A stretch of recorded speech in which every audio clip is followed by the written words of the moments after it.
আসসালামু আলাইকুম। আশা করি সবাই ভালো আছেন। আজকে আবারও চলে এসেছি আপনাদের মাঝে ছোট্ট একটি ভিডিও নিয়ে। আজকে আমি এখানে যে জায়গাটা আপনারা দেখতে পাচ্ছেন, এখানে এই যে কচু গাছ, প্রচুর কচু গাছ লাগানো। এই কচু গাছগুলা কেটে আমি জায়গাটাকে পরিষ্কার করব ভালোভাবে। এটির কারণ হচ্ছে এখানে একটি ঘর তৈরি করব, গরুর ঘর। আমার একটি গরু আছে।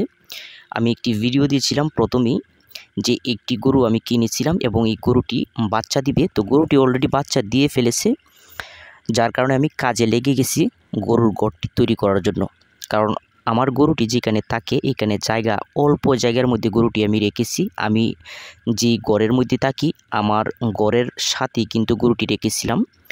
খুব সংকটে আছে, অল্প জায়গা, যার কারণে গরুটির জন্য আমার একটি ঘর তৈরি করতে হয়। তো ঘরটি আমি এখানে মোটামুটি একটু বড় করে তৈরি করব, যাতে 5-6টা গরু যাতে থাকতে পারে। এরকমভাবে আমি একটি ঘর তৈরি করব গরুর। তো জায়গাটা আমি পরিষ্কার করতেছি এবং অবশ্যই আশা করি আপনারা সাথে থাকবেন। আপনারা যারা গ্রামে বসবাস করেন, অনেকেই আছেন গরু পালন করেন এবং গরুর ঘর তৈরি করতে চান, সাথে থাকলে আপনারা দেখতে পারবেন আমি কিভাবে তৈরি করি। আর আমি তৈরি করব আমার বাজেট অনুসারে আমি তৈরি করব। আমার বাজেট খুবই কম, খুবই অল্প খরচের ভিতরে আমি একটি ঘর তৈরি করব। জায়গাটা পরিষ্কার করতেছি, এখানে প্রচুর কচু দেখতে পাচ্ছেন। এবং আর গরুর ঘর কীভাবে তৈরি করতে হয় এই বিষয়ে কিন্তু আমি আপনাদেরকে সঠিক ধারণা দিতে পারবো ইনশাল্লাহ। কারণ আমি একজন মিস্ত্রি, আমি বিল্ডিংয়ের কাজ করে থাকি। আমি নিজেই কিন্তু অনেক বাড়ি তৈরি করেছি এবং বাড়ির কাজ করে থাকি। তো আমি নিজেই আমার কাজটি করব এবং কম খরচের ভিতরে আমার বাজেট অনুসারে আমি কাজটা করব। 5-6টা গরু যেভাবে থাকতে পারে, কারণ আমার একটি যে গরুটি বর্তমানে আছে এটি কিন্তু একটি ষাঁড় বাচ্চা দিয়েছে।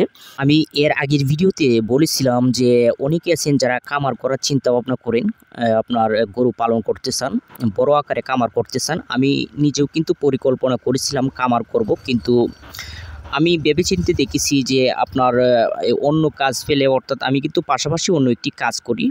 তো পাশাপাশি কিন্তু একটি গরু আমি কিনেছি, আপনার অন্য কাজের পাশাপাশি আমার কাজের রাজমিস্ত্রি কাজ করি। তো রাজমিস্ত্রি কাজের পাশাপাশি আমি গরুটি পালন করি এবং একটি গরু দিয়ে আমি শুরু করেছি, এটি আস্তে আস্তে আমি বড় করব।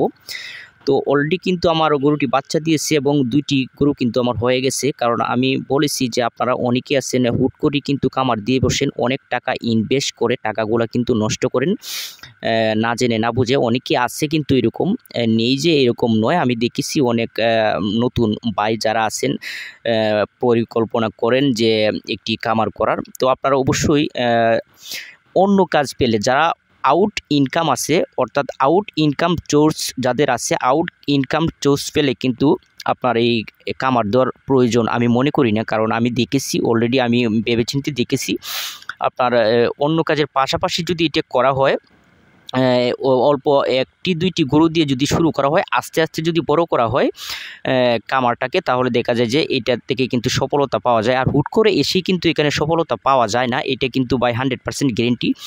আর যদি আপনার ভালো পয়সা থাকে, বেশি টাকার মালিক হন আপনি, তাহলে আপনি দিতে পারেন, এটা আপনার ব্যক্তিগত ব্যাপার। আমি বলছি আমরা যারা গ্রামে থাকি, আমাদের মতো যারা ক্ষুদ্র মানুষ আছে, তাদের জন্য এই ভিডিওটি, তাদের জন্য এই পরামর্শটা দিয়েছি।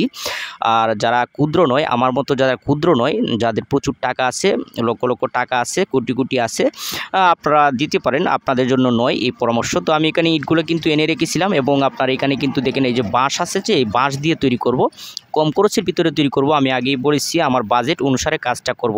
তো পরবর্তীতে দেখাবো। আপনারা ভালো থাকবেন, সুস্থ থাকবেন। আজকে এই পর্যন্তই।